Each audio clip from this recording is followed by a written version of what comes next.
Welcome to our YouTube channel Veer story. अगर आपको जल्दी से नेक्स्ट एपिसोड चाहिए तो वीडियो को अभी लाइक करो। ये वीडियो स्टार्ट करने से पहले मैं डिस्क्लेमर दे देना चाहता हूं, हमारे वीडियो में खून खराब रोमांटिक सीन 18+ मोमेंट है। अगर आप लोग बच्चे हो तो प्लीज इस वीडियो को मत देखना, और अगर देखना चाहते हो तो प्लीज अपने पेरेंट की परमिशन ले लेना। And video enjoy. 31 कशिश बीमार है। अब तक आपने पढ़ा कि कशिश सक्सेना मेंशन से उदास होकर निकलती है और ऑर्फनेज में भीगने की वजह से उसकी तबीयत भी बिगड़ जाती है, जिस बारे में रणविजय को पता चल जाता है। अब आगे वही दूसरी तरफ एक लग्जरियस प्राइवेट रूम में रेड कॉर्पोरेट एंटरटेनमेंट सिटी में कार्तिक और शौर्य और भी कुछ लोग जो फ्राइडे के दिन जल्दी पहुंच गए थे पार्टी के लिए, वह सारे वहां पर इकट्ठा थे। कार्तिक ऑलरेडी शाम के 7 बज चुके हैं। रणविजय है कहां? कार्तिक जो सोफे पर टेढ़ा बैठा हुआ था, उसके मुंह में सिगरेट थी और वह एक बिगड़ा हुआ अमीर बच्चा लग रहा था। चिंता मत करो, वह अभी नहीं तो बाद में आ ही जाएगा। उसने मुझसे प्रॉमिस किया है। और क्या आज तक उसने कभी अपना प्रॉमिस तोड़ा है? वेल, नहीं। मगर आज तक उसने कभी अपना प्रॉमिस तो नहीं तोड़ा, इसका मतलब यह नहीं कि वह इस बार नहीं तोड़ेगा। मैंने सुना है कि वह हाल फिलहाल में बहुत बिजी है अपने काम में। यह सुनकर कार्तिक खड़ा हुआ और वह काफी गुस्से में नजर आ रहा था। अब जब हम यहाँ सब इकट्ठा है ही तो क्यों ना हम शर्त लगा ले। हम इस बात पर शर्त लगाएंगे कि रणविजय आज यहाँ आएगी या नहीं। अगर कोई जीत जाता है ये कहते हुए कि रणविजय आज नहीं आने वाला है, तो मैं उसे खुद डैड कहूंगा। क्या लगता है तुम लोगों को? कार्तिक की इतनी बोल्ड बातें सुनकर किसी में भी यह शर्त लगाने की हिम्मत नहीं हुई, बोलने की रणविजय आज नहीं आने वाला है। सबको पता था कि रणविजय और कार्तिक का रिश्ता बहुत ही अच्छा है, इसलिए सब लोग कार्तिक के प्रपोजल पर एग्री कर गए। मगर शौर्य जो चुपचाप कब से बैठा हुआ था, वह हल्के से मुस्कुराया और उसकी आंखों में एक प्लेफुल लुक था। उसने कहा, मुझे लगता है आज वह नहीं आने वाला है। शौर्य, क्या तुम मुझे गुस्सा दिलाने के लिए ये जानबूझकर कर रहे हो? शौर्य ने एक आईब्रो उठाए और उसके चेहरे पर एक हल्की मुस्कुराहट थी। वह ठीक से सोफे पर बैठा और अपनी डिप नजरों से आसपास देखते हुए सिगरेट पीने लगा। वही लगभग रात के 8 बजे रणविजय पाइनवुड मेनर पहुंचा, मगर इस बार उसकी गाड़ी बहुत तेजी से अंदर आए और अचानक से रुकी, जिसकी वजह से काफी तेज आवाज हुई। जैसे ही वह मेंशन के अंदर आया, बटलर ने उसे ग्रिट किया और वह काफी परेशान नजर आ रहा था। मिस कशिश अपने रूम में आराम करने के लिए चली गई है। उन्हें शायद ठंड लग गई है और उन्होंने अदरक वाली चाय भी अपने रूम में मंगाई थी। कशिश ने अदरक वाली चाय पी थी और वह बेड पर लेटी हुई थी। जल्दी ही उसे छींक आने लगे और हल्की ठंड भी लगने लगी। रणविजय उसके बेड के पास आकर खड़ा हो गया और उसके चेहरे पर कोल्ड एक्सप्रेशन थे। उसने अपनी शर्ट की कफलिंग खोले और बेड के आगे पर बैठ गया। जैसे ही रणविजय वहां बैठा, उसकी स्ट्रॉन्ग खुशबू कशिश को अपने आसपास महसूस हुई। उसकी आंखें भरी थी, मगर उसने धीरे धीरे खोली।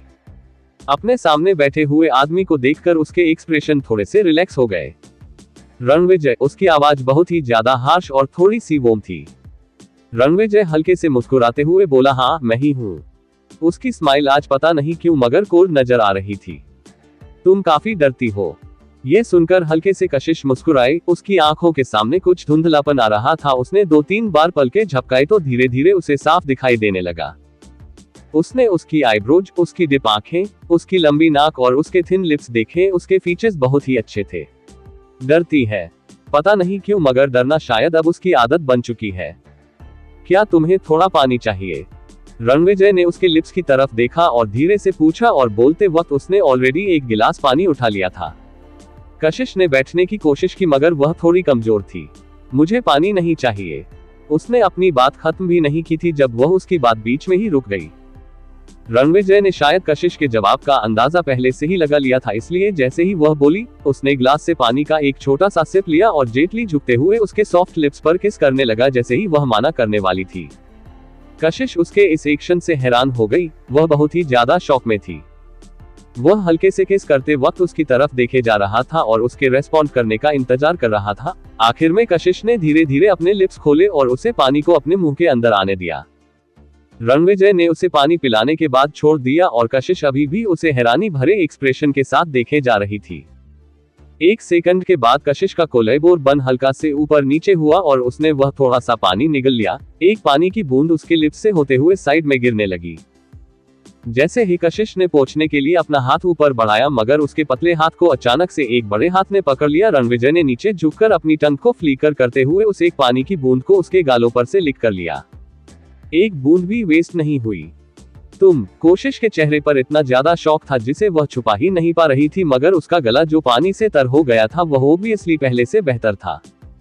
रणविजय के लिप्स अभी भी उसके होठों के करीब थे। उसकी आवाज सुनकर अचानक से उसने अपने लिप्स और भी हार्डली उसके लिप्स पर रख दिए। वह जो एक छोटे से जेंटल जेस्चर से शुरू हुआ था लेकिन अब वह फोर्सफुल हो गया था क्योंकि रणविजय की टंग अब उसके दांतों से होकर उसके मुंह के अंदर का टेस्ट महसूस कर रही थी।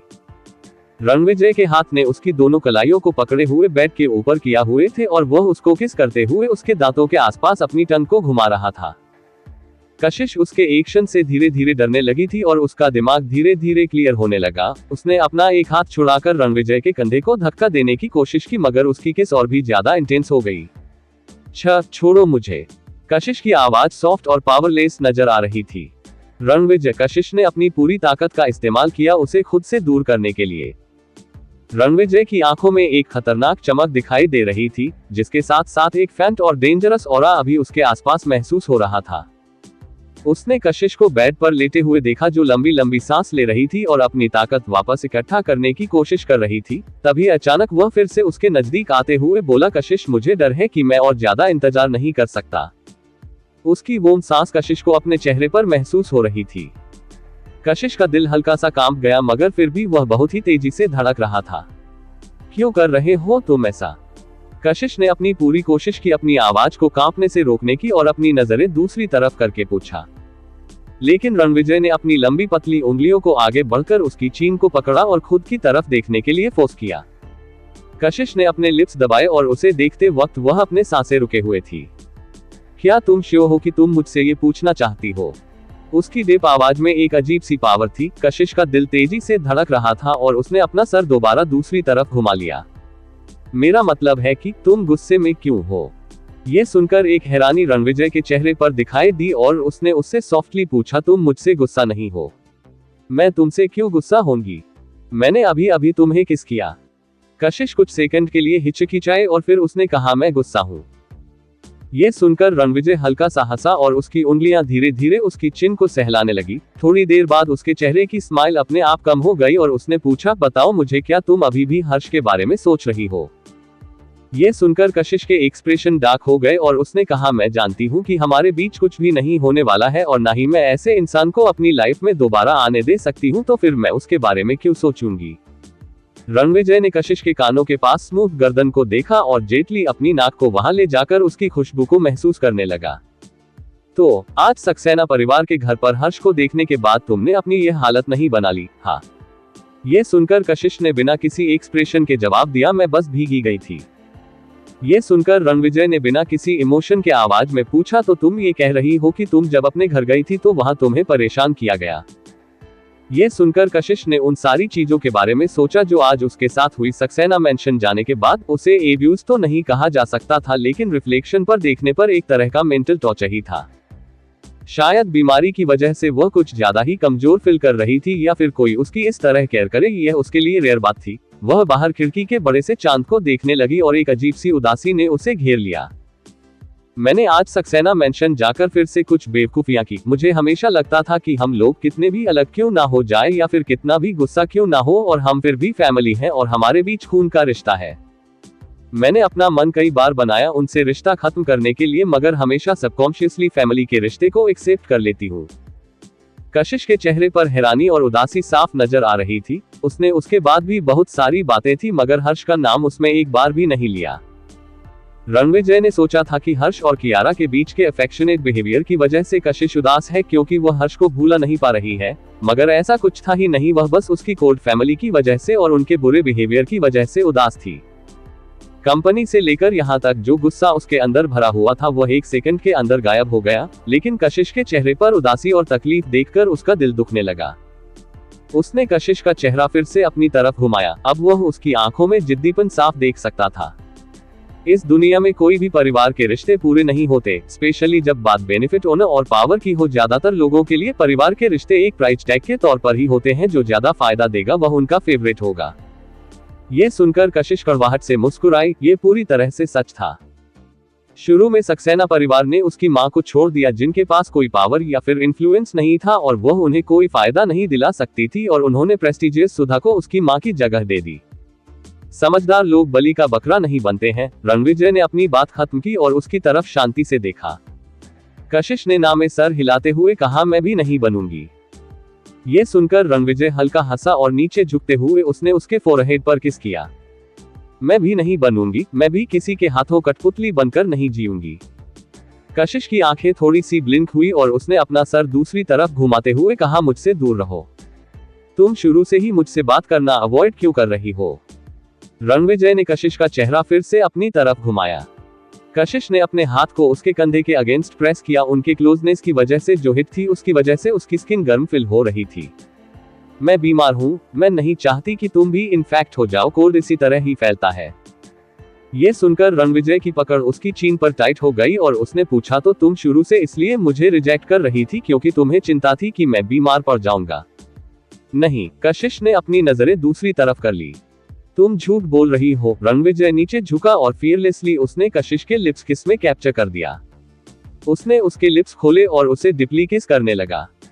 कशिश की आंखें बड़ी हो गई। उसने कभी नहीं सोचा था कि रणविजय जैसा आदमी उसे इतनी पैशनेट और यूनिस्टेंट तरीके से किस करेगा। उसके किस इतनी पावरफुल थी कि वह रेजिस्ट ही नहीं कर पा रही थी। वह उसे दूर धक्का देना चाहती थी मगर वह बहुत ही कमजोर थी, इसलिए उसने कोशिश करना बंद कर दी। जब तक कशिश को की ऑलमोस्ट सांस लेने में प्रॉब्लम होने लगी, तब जाकर रणविजय ने ना चाहते हुए भी उसे छोड़ा।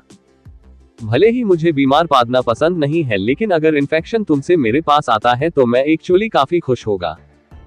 कशिश की आंखें चमक रही थी और उसमें थोड़ा कंफ्यूजन नजर आ रहा था। Will you be my woman? Ranvijay की नाक उसकी नाक से टच हो रही थी और उसकी आवाज लो और सेक्सी थी। रणविजय, मुझे भूख लगी है। तुम सवाल अवॉइड कर रही हो। कशिश ने हाँ में सर हिलाते हुए कहा, हाँ, मुझे नहीं लगता कि मैं इतनी जल्दी यह बात मान जाऊंगी। ये सुनकर रणविजय हंसते हुए बोला, तुम सच मुझे टॉर्चर करने में बहुत ही अच्छी हो, लेकिन क्या मैं इसे तुम्हारी इनडायरेक्ट हाँ समझ सकता हूँ? ये सुनकर कशिश भी हंसी और उसके गाल शर्म की वजह से लाल हो गए थे। मैंने यह नहीं कहा कि मैं मान गई हूँ। तुम्हारा जो मन करे तुम वह सोच सकते हो। मैं इस वक्त थोड़ा चक्कर जैसा महसूस कर रही हूँ। शायद अगर मैं कल उठूं तो आज रात जो कुछ भी हुआ वह सब कुछ भूल जाऊंगी। रणविजय ने अपनी आंखें छोटी करते हुए कहा, तो फिर मैं ऐसा क्या करूं जो तुम आज की यह चीजें अच्छे से याद रखो? यह पहली बार नहीं है जो मैंने तुम्हारी कमजोरी का फायदा उठाया है। एक एम्बेरसमेंट कोशिश की आंखों में दिखाई दी और उसने कहा, नहीं, मैं अभी भी ठीक नहीं हूं। मगर फिर भी रणविजय झुका और उसने अपना चेहरा कशिश की गर्दन में छुपा लिया। जब उसके वोम लिप्स ने कशिश की स्किन को छुआ तो वह थोड़ा सा कांप गई। नहीं, रणविजय, कशिश ने पैनिक में कहा। तभी अचानक उसे अपने कॉलर बोन पर बहुत तेज दर्द महसूस हुआ और रणविजय ने ठीक उसी वक्त अपना चेहरा उसके सामने किया और कहा, यह है सबूत कि आज जो कुछ भी हुआ उसे तुम भूलो ना। उसकी टोन कैजुअल थी और उसकी आवाज में खुशी भरी हुई थी। तुम इस बात से अब इनकार नहीं कर सकती। आगे कहानी में क्या होगा जानने के लिए पढ़ते रहिए और कमेंट और लाइक जरूर कीजिए। 32 रणविजय भी बीमार है। अब तक आपने पढ़ा कि जब रणविजय घर आता है तो गुस्से में होता है, लेकिन जब उसे कशिश की उदासी का कारण पता चलता है तो उन दोनों के बीच कुछ रोमांटिक पल क्रिएट होते हैं। अब आगे। रणविजय की आवाज में खुशी नजर आ रही थी। अब तुम इससे इनकार नहीं कर सकती। कशिश ने एक गहरी सांस छोड़ते हुए कहा, मगर मैंने तुम्हारी बात मानी नहीं है। ये सुनकर रणविजय ने खड़े होते हुए बोला, चिंता मत करो, मैं सिग्नल्स समझने में बहुत अच्छा हूँ। तुम्हारी बातों के हिसाब से मुझे लगता है तुम मान गई हो। क्या तुम्हें लगता है कि तुमने मुझे काफी लंबे टाइम तक परस्यू कर लिया? क्योंकि मुझे तो बिल्कुल ऐसा फील नहीं हुआ। ओके, मैं आज से हर रोज तुम्हें ये फील करवाऊंगा।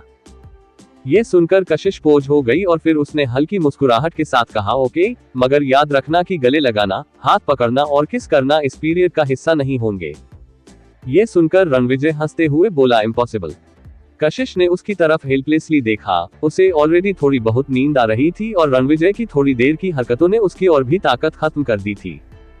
उसे इस तरह देखकर रणविजय ने धीरे से उसे उठाकर बैठाया और कहा, थोड़ी देर रुक जाओ, अभी मत सोना, पहले कुछ खा लो। कशिश ने अपनी आंखें हल्की सी खोली और उसकी तरफ देखते हुए जेटली हाँ में सर हिलाया। मैं नीचे जाकर तुम्हारे लिए कुछ खाने को लेकर आता हूँ। थोड़ी देर पहले जो रणविजय शरारत कर रहा था वह अब पूरी तरह से बदल गया था और उसकी टोन जेंटल और सीरियस हो गई थी। कशिश उसके दिल में एक वार्म फीलिंग महसूस करने लगी जब उसने रणविजय को रूम से बाहर जाते हुए देखा। उसने धीरे धीरे अपनी आंखें बंद की आराम करने के लिए। अभी उसने खुद के साथ एक शर्त लगा ली थी। ज्यादा वक्त नहीं लगा जब रणविजय ट्रे के साथ वापस आ गया। कशिश ने खाना खाया जो वह मेडिसिन लेकर आया थे, उसे ली और धीरे से लेट गई। तुम अब सो सकती हो। कशिश अभी भी अपनी आंखें खोलने के लिए स्ट्रगल कर रही थी और चुपचाप उसे देखे जा रही थी। चिंता मत करो, एक बार तुम सो जाओ तो मैं चला जाऊंगा। इस वक्त कशिश इस हालत में नहीं थी कि वह रणविजय की फीलिंग्स को कंसिडर करे और उसकी यह भरोसा दिलाने पर उसने फाइनली राहत में अपनी आंखें बंद कर ली। अपनी आधी नींद की हालत में भी वह एक कॉल और सॉफ्ट टच अपने फोरहेड पर फील कर सकती थी और एक जानी पहचानी खुशबू जो उसके आसपास घूम रही थी और उसे महसूस हो रही थी। यह एक सेंस ऑफ सिक्योरिटी थी जो आज से पहले उसने कभी महसूस से नहीं की थी। वही जब कंफर्म हो गया कि वह सचमुच सो गई है तब रणविजय रूम से बाहर निकला। दरवाजे के बाहर जाकर उसने अपना फोन चेक किया जो अब तक कई बार बज चुका था। पहले भी वह फिर से बजा। फोन उठाते ही कार्तिक की बेचैन और गुस्से भरी आवाज उसे दूसरी तरफ से सुनाई दी। हेलो रणविजय, कहाँ है यार तू? हम कब से रेड कार्पेट एंटरटेनमेंट क्लब में तेरा इंतजार कर रहे हैं। कार्तिक लगातार बाथरूम में इधर से उधर टहले जा रहा था और उसके हाथ में उसका फोन था। वह इस वक्त बहुत बड़ी मुसीबत में था क्योंकि शौर्य बहुत ही जिद्दी है और कब से उसे इंसिस्ट कर रहा है कि वह उसे डेड बुलाए। मेरे भाई जल्दी कर, सब लोग तेरा इंतजार कर रहे हैं। अगर तू थोड़ा लेट हो गया तो भी चलेगा, हमें कोई फर्क नहीं पड़ता। तब जाकर रणविजय को याद आया कि उसने कार्तिक से आज रात क्लब जाने का प्रॉमिस किया था। रणविजय ने अपनी घड़ी की तरफ देखा और कहा, मैं आज रात नहीं आने वाला हूँ, तुम लोग मजे करो, मैं बिल दे दूंगा। उसकी कैजुअल टोन से कार्तिक थोड़ी सेकंड के लिए हैरान हो गया और फिर चिल्लाते हुए बोला, नहीं नहीं रणविजय, तू मेरे साथ ऐसा नहीं कर सकता। अगर तू आज यहाँ नहीं आया तो मुझे उस शौर्य के बच्चे को डैड बुलाना पड़ेगा। मैं सबके सामने इस तरह हार नहीं सकता। रणविजय को कोई आइडिया नहीं था कि वह क्या बोले जा रहा है और कॉल कट करने ही वाला था जब उसने ये सुनकर कुछ सेकंड के लिए रुका और फिर कहा, 2 दिन बाद शौर्य से कहना कि अपनी कंपनी की बेस्ट मेकअप आर्टिस्ट को मेरे घर भेज दे। इतना कहकर उसने कॉल कट कर दिया। फोन कट होने के बाद कार्तिक अभी भी इन सब में फंसा हुआ था। उसे शौर्य को डैड बोलना होगा। कार्तिक ने अपना फोन पॉकेट में रखा और चिढ़ के मारे अपने हाथों में बाल फिराया जब उसने आदमियों के बारे में सोचा जो इस वक्त प्राइवेट रूम में बैठे हुए थे और उसकी एम्बेरसमेंट के ऊपर हंसने वाले थे। उसे अपने सर में दर्द महसूस होने लगा। ऑलराइट देन, अगर वह उनके सामने एम्बेरस नहीं हो सकता तो एटलीस्ट उन्हें अवॉइड कर सकता है, राइट? उसने अपने दांत पिसे और बाथरूम के बाहर आया और राइट की साइड मुड़ गया। तुम गलत रास्ते पर जा रहे हो। ये सुनकर कार्तिक के कदम बीच में ही रुक गए। शौर्य बाथरूम के दरवाजे के अगेंस्ट लिन था, हाथ में सिगरेट पकड़े हुए और उसके आसपास धुआं फैला हुआ था। कार्तिक की भौहें आपस में सिकुड़ गए और उसने कहा, हे शौर्य, कुछ ज्यादा ही आगे नहीं हो रहा है? वह बस एक मजाक वाली शर्त थी। क्या तुम्हें सचमुच मुझे इस तरह कॉर्नर करने की जरूरत है? शौर्य ने अपनी आंखों को कोने से उसे देखते हुए कहा, मेरी एज का मेरा एक बेटा जो थोड़ा बिगड़ गया है तो ऑफ कोर्स मुझे उस पर नजर रखनी होगी। हाँ, कार्तिक ने अपनी नजरें उठाई गुस्से में और उसकी आंखें लगभग बाहर आने वाली थी। शौर्य ने अपनी सिगरेट का एक पफ लिया और दीवार के अगेंस्ट खड़े होते हुए बोला, क्या रणविजय ने कोई मैसेज छोड़ा तुम्हारे पास अभी अभी? कार्तिक ने थोड़ी सेकंड के लिए सोचा और फिर उसे याद आया कि रणविजय ने कॉल कट करने से पहले उससे क्या कहा था। वह चाहता है कि तुम अपनी कंपनी के बेस्ट मेकअप आर्टिस्ट को 2 दिनों बाद उसके घर भेज दो। शौर्य ने कुछ भी नहीं कहा। साइलेंस। शौर्य से बात करना मतलब दीवार पर सर मारने के बराबर है। अगर और कोई बात नहीं है तो मैं जा रहा हूँ। तुमने अभी तक मुझे डैड नहीं बुलाया। कार्तिक को लगा था कि शौर्य इस बारे में भूल गया है, लेकिन किसे पता था कि वह एक्चुअली अभी भी इस बात के पीछे पड़ा हुआ है। आखिर में और कोई चॉइस ना होने पर कार्तिक ने अपनी आंखें बंद की और आसमान की तरफ चेहरा करते हुए न चाहते हुए भी कहा, डैड। ये सुनकर शौर्य हंसते हुए बोला, हाँ, ये हुई ना अच्छे बच्चे वाली बात। एट लिस्ट उसने उसे ज्यादा परेशान नहीं किया, मगर कार्तिक अंदर से गुस्से से पागल हो रहा था। वह पक्का इस बात का बदला जरूर लेगा। उसने शौर्य के सामने आसानी से हार मान ली क्योंकि वह उसके साथ ज्यादा बहस नहीं करना चाहता था। सालों को उनका ये भाइयों जैसा रिश्ता इतनी आसानी से नहीं बना था। वह जानता था कि शौर्य चालाक, रुथलेस और इतना कोल्ड है कि किसी को भी डरा सकता है। जब उसने कोई चीज करने का डिसाइड कर लिया तो वह इतनी आसानी से हार नहीं मानेगा। मना करना बेकार था, इससे बस उसका टाइम वेस्ट होगा। उसका पेशेंस खत्म हो गया तो जो कीमत उसे चुकानी पड़ेगी वह और भी महंगी होगी, और यह बात चाहे लड़का हो या लड़की शौर्य के केस में दोनों के लिए सच थी। जिन्हें वह पसंद नहीं करता था उन्हें डायरेक्ट नर्क की सैर करवाता था, बिल्कुल उस एरोगेंट लड़की की तरह जो 3 सालों पहले थी।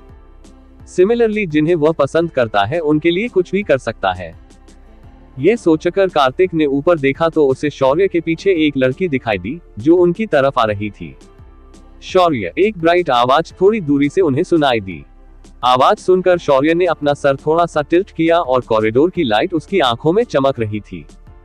एक लड़की ने उसके पास आकर नेचुरली शौर्य का हाथ पकड़ा और कार्तिक को देखकर पॉलिटली ग्रिट किया, हेलो मिस्टर महेश्वरी। कार्तिक ने हाँ में सर हिलाया। दित्या शौर्य की डार्लिंग जिसे शौर्य बहुत ही पैम्पर करता था और पूरा मुंबई शहर यह बात जानता था, उसने उसे इतना बिगाड़ दिया था कि वह एंटरटेनमेंट इंडस्ट्री की प्रिंसेस की तरह रहती थी। कार्तिक को समझ नहीं आता था कि शौर्य क्यों दित्या जैसी लड़की को स्पॉइल करता था, उसमें और 3 सालों पहले वाली उस लड़की में फर्क क्या है। कार्तिक ने दित्या को ऊपर से नीचे तक देखा, उसकी नजरें डिप और मीनिंगफुल थी। काम हो गया तुम्हारा। शौर्य की आवाज धीमी थी जिसमें कोई एप्स डाउन नहीं थे, मगर जो लोगों से जानते थे वह समझ सकते थे कि वह काफी जेंटल आवाज है। हाँ, बड़ी प्रोडक्शंस डिफरेंट तरीके से काम करती है, अभी हमें सीन सेट करने हैं और ओपनिंग सेरेमनी शायद अगले साल तक ही हो पाएगी। ये सुनकर शौर्य की आंखें छोटी हो गई। अगले साल? चलो यहाँ से। दित्या ने कार्तिक को बाय कहा और शौर्य का हाथ पकड़कर स्लोली वहां से चली गई। उनके जाने के बाद कार्तिक ने अपनी नाक छूते हुए कहा वह एक्चुअली इस लड़की का इंतजार कर रहा है। वही अगली सुबह कशिश ने अपनी आंखें खोली और अजनबी रूम में खुद को देखकर और कुछ सेकंड के लिए हैरान हो गई। उसका सर थोड़ा भारी महसूस हो रहा था, इसलिए वह थोड़ी देर बेड पर ही लेटी रही। उसे सारी चीजें याद थी जो उसे याद होनी चाहिए थी, और जो नहीं याद होनी चाहिए थी वह भी। बाहर ऑलरेडी सूरज निकल चुका था। कशिश बेड से बाहर आए और बाथरूम में गई। कल जब वह वापस आए तो उसने शावर नहीं लिया था, जिसकी वजह से उसे आज काफी अजीब सा फील हो रहा था, इसलिए उसने शावर ऑन किया और अच्छे से बात लिया। जब वह बाथरूम से बाहर आने वाली थी अपने बाल सुखाने के लिए, वह सिंक के पास से होकर गुजरी और अनकॉन्शियसली उसने आईने में खुद को देखा जिसमें उसका पूरा फिगर दिखाई दे रहा था। अचानक से वह जो कर रही थी वह करते करते उसके हाथ रुक गया और उसने ध्यान से अपने आप को मिरर में देखना शुरू किया।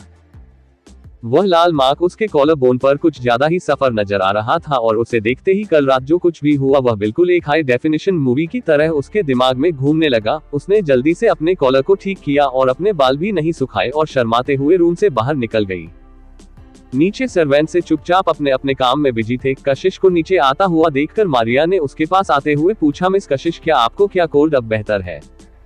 सबकॉन्शियसली यह सवाल सुनकर कशिश ने थोड़ी गहरी सांस ली और बोली, पहले से बेहतर है। मिस कशिश आप पहले नाश्ता क्यों नहीं कर लेती? Okay thanks Maria.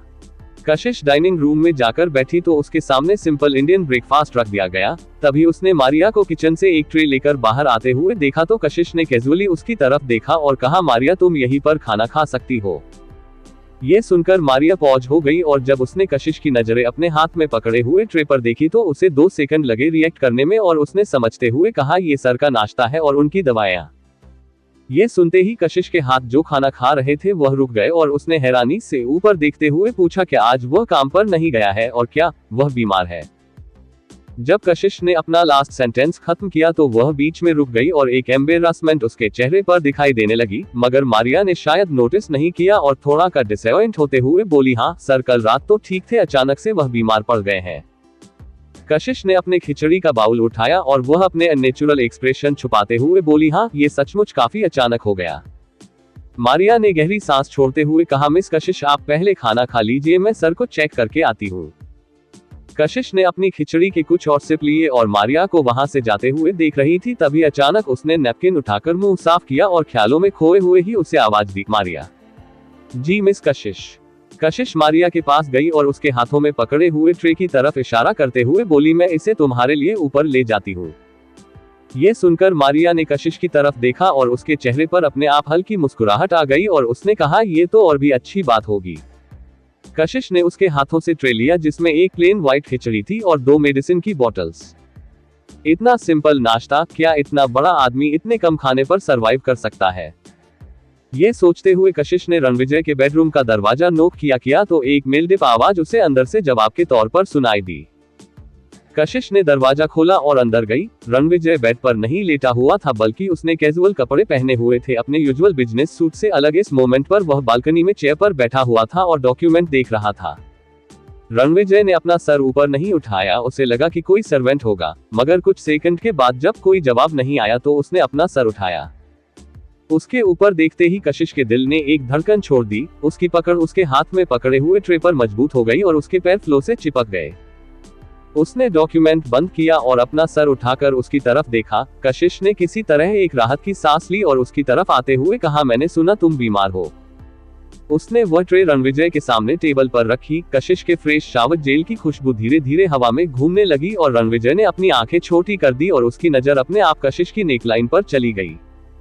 जो मार्क कल रात उसने छोड़ा था अभी भी वह वही था। रणविजय ने अपनी आंखों में हल्की मुस्कुराहट लिए अपना सर उठाकर उसकी तरफ देखा। ठीक उसी वक्त कशिश ने अपना सर उठाया और उसके लंबे बाल रणविजय के हाथों से होकर गुजर गए। रणविजय ने अपना डॉक्यूमेंट से टेबल पर रखे और कशिश की कलाई पकड़ ली, जिससे काशी हैरान हो गई। और तभी अचानक रणविजय ने उसे अपने नजदीक खींच लिया और रणविजय की जानी पहचानी खुशबू उसे अपने आसपास महसूस हुई। उनकी हाइट डिफरेंस की वजह से कशिश बस रणविजय की चिन्ह ही देख सकती थी। तभी रणविजय ने उसके सर पर हाथ रखते हुए पूछा, क्या तुमने शावर लिया? उसका कशिश के दिल कांप गया, मगर फिर भी उसने हाँ में सर हिला दिया। आगे कहानी में क्या होगा जानने के लिए पढ़ते रहिए और कमेंट और लाइक जरूर कीजिए। 33 यही रुक जाओ। अब तक आप 33 यही रुक जाओ। अब आगे। रणविजय ने जब पूछा कि उसने शावर लिया है तो कशिश का दिल कांप गया, मगर फिर भी उसने हाँ कहा। अच्छा फील कर रही हो? अब पहले से ठीक है। रणविजय ने कुछ और नहीं कहा और उसे बेड पर ले जाकर जेटली बिठाया। बैठो यहाँ पर। कशिश वहां से हिली नहीं और रणविजय को वहां से जाते हुए देखते रही। वो ग्रे कलर का डबल बेड एक इलेगेंस और क्लासी वाइब दे रहा था और रूम के मिनिमलिस्ट डिजाइन से बिल्कुल मैच हो रहा था। और एक अंडरस्टैंड वह रूम भी बिल्कुल रणविजय की पर्सनैलिटी की तरह ही था, जो एक incentive sense of distance create कर रहा था। थोड़ी देर बाद रणविजय वापस उसके पास आया और नीचे झुकते हुए उसने हेयर ड्रायर को स्विच से लगाया, जिसे देखते ही कशिश तुरंत अपने पैरों पर खड़े होते हुए उसे लेने की कोशिश करते हुए बोली, मैं खुद कर लेती हूँ। तुमने यह मौका खो दिया है। रणविजय ने उसके आगे बढ़े हुए हाथ को अवॉइड किया और बेड के एज पर बैठते हुए अपना हाथ उसके कमर के आसपास लपेट लिया और एक झटके के साथ कशिश को खुद के करीब कर लिया। कशिश उसके कंधों पर झुक गई और उसकी तरफ काफी हड़बड़ाई हुई नजरों से देख रही थी। हिलना बंद करो। रणविजय की आवाज हमेशा ही डिप रहती थी और जब वह उसके इतने क्लोज थी तो वह उसकी आवाज की हल्की सी आहट भी महसूस कर पा रही थी, जिसे सुनकर कशिश ने हिलना बंद कर दिया है। ड्रायर रणविजय ने ऑन किया और आवाज ज्यादा लाउड नहीं थी। रणविजय ने टेम्परेचर चेक किया हवा का और प्यार से अपनी बाहों में खड़ी उस लड़की को देखा। उसकी उंगलियां जेटली उसकी स्कैल्प को छू रही थी और वह फील कर सकता था कि उसकी बॉडी हल्की सी कांप रही थी। उसने उसके सॉफ्ट बाल सहलाए और उसके बालों और अपनी उंगलियां के ऊपर बोम हवा छोड़ने लगा। वक्त जैसे बहुत धीरे धीरे बीत रहा था और रणविजय उसके बालों को इस तरह सहलाना काफी एंजॉय कर रहा था। उसके बाल बहुत ही सॉफ्ट और फ्लफी थे। जब रणविजय ड्राई ऑफ किया तो रूम में शांति फैल गई। शैम्पू और बॉडी वॉश की खुशबू एक साथ मिक्स हो रही थी जो उन्हें घेर हुई थी। उसे शांत रूम में जैसे खुशबू और भी ज्यादा स्ट्रांग हो गई थी और पूरे रूम में फैल रही थी। रणविजय के हाथ अभी भी उसके बालों को सहला रहे थे। तुम अभी भी बीमार हो और इस तरह गिले बालों के साथ कहाँ घूम रही थी? मैं भूल गई। कशिश उसे कैसे बता सकती थी कि वह बिना बाल सुखाए पैनिक में इसलिए भाग आई क्योंकि कल रात जो उसने निशान उसकी बॉडी पर छोड़ा था वह उसने मिरर में देख लिया। भूल गई? इसका मतलब तुम्हारी तबीयत इतनी भी एक खराब नहीं है।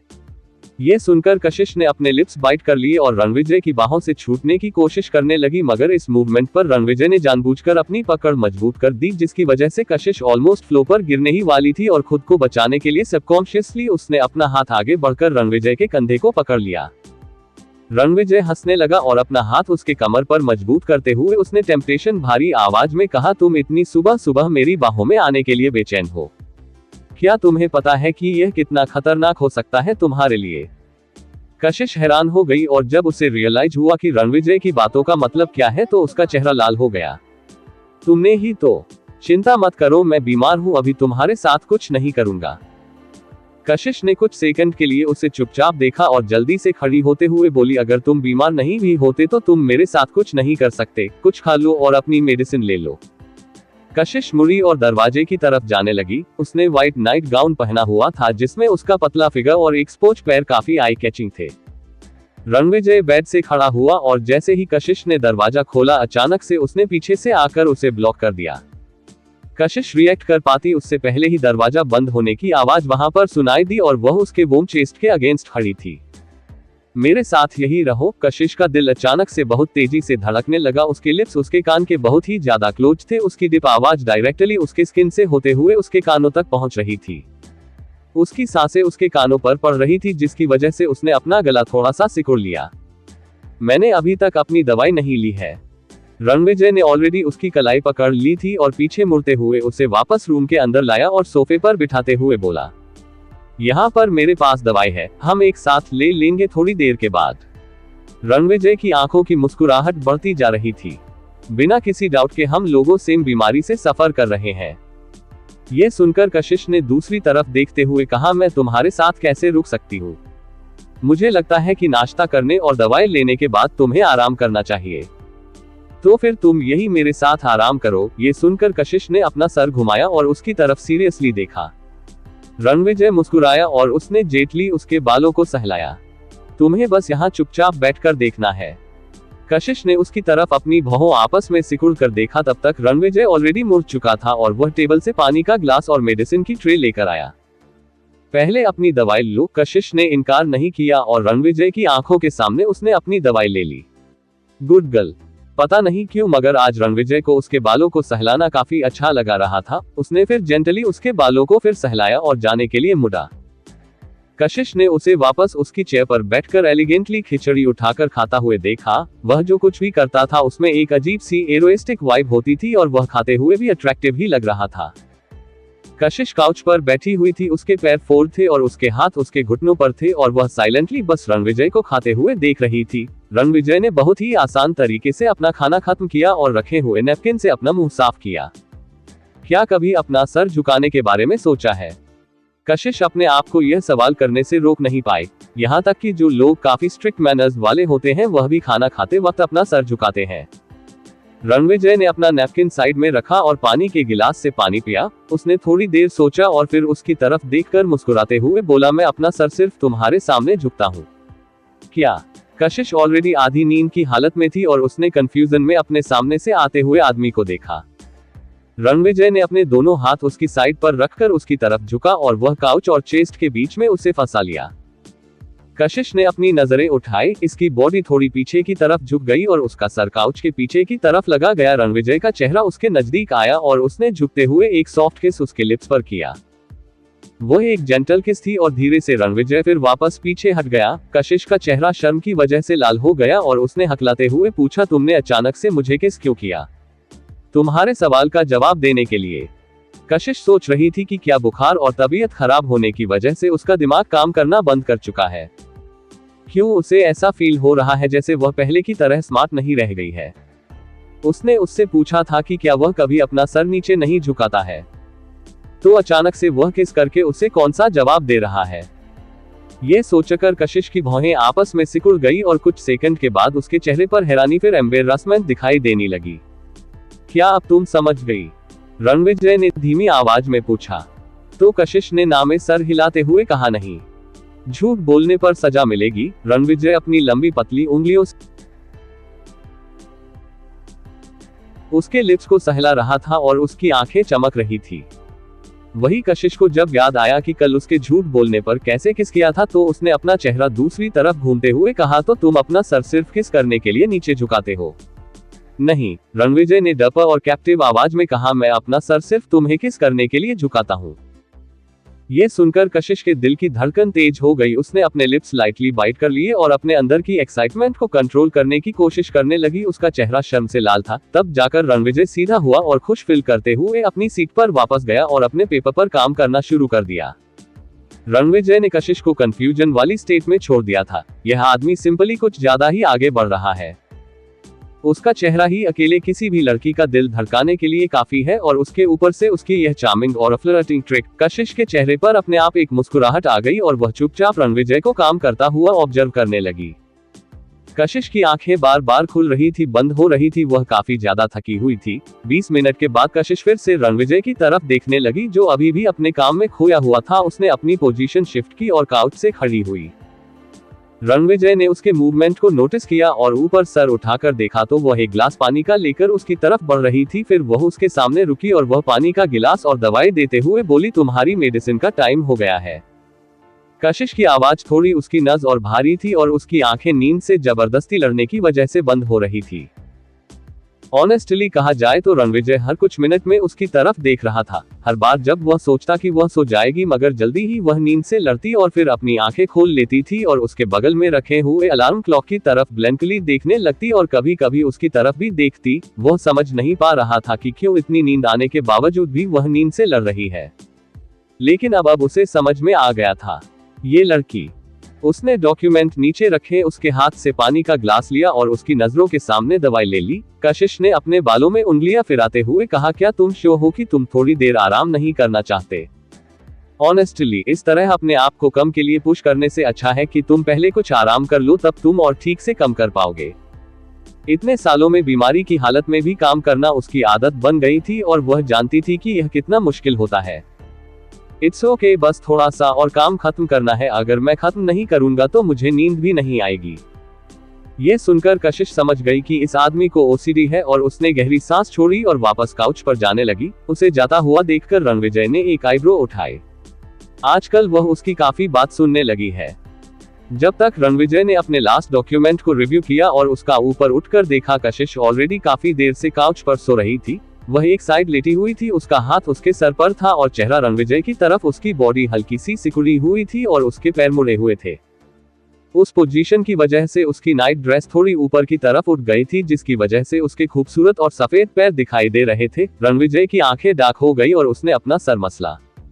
ये लड़की सचमुच उसे प्रोवोक करने के रास्ते ढूंढते रहती है।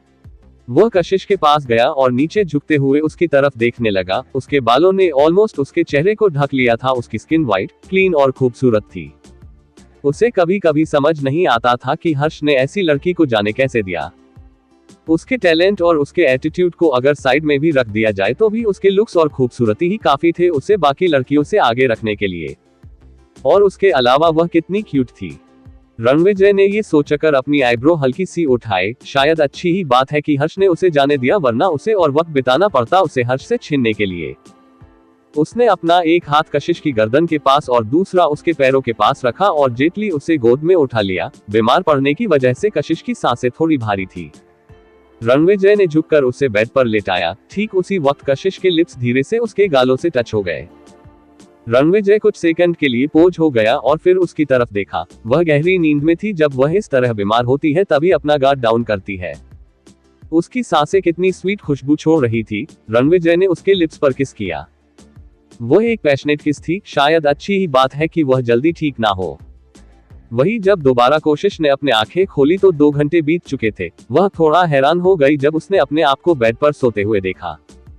उसे याद था कि वह सोने से पहले काउच पर बैठी हुई थी। उसने साइड में देखा तो रणविजय काउच पर आधा लेटा हुआ था, अपनी आंखें बंद किया हुए जैसे वह सो रहा था, जिसे देखकर कशिश के दिल की धड़कन अपने आप तेज हो गई। सचमुच कब वह इस आदमी को समझ ही नहीं सकती। कभी कभी वह इतना डोमिनेटिंग हो जाता है कि दूसरों को रजिस्ट करने का मौका ही नहीं देता, बिल्कुल एक ग्रेसफुल पावर हाउस की तरह।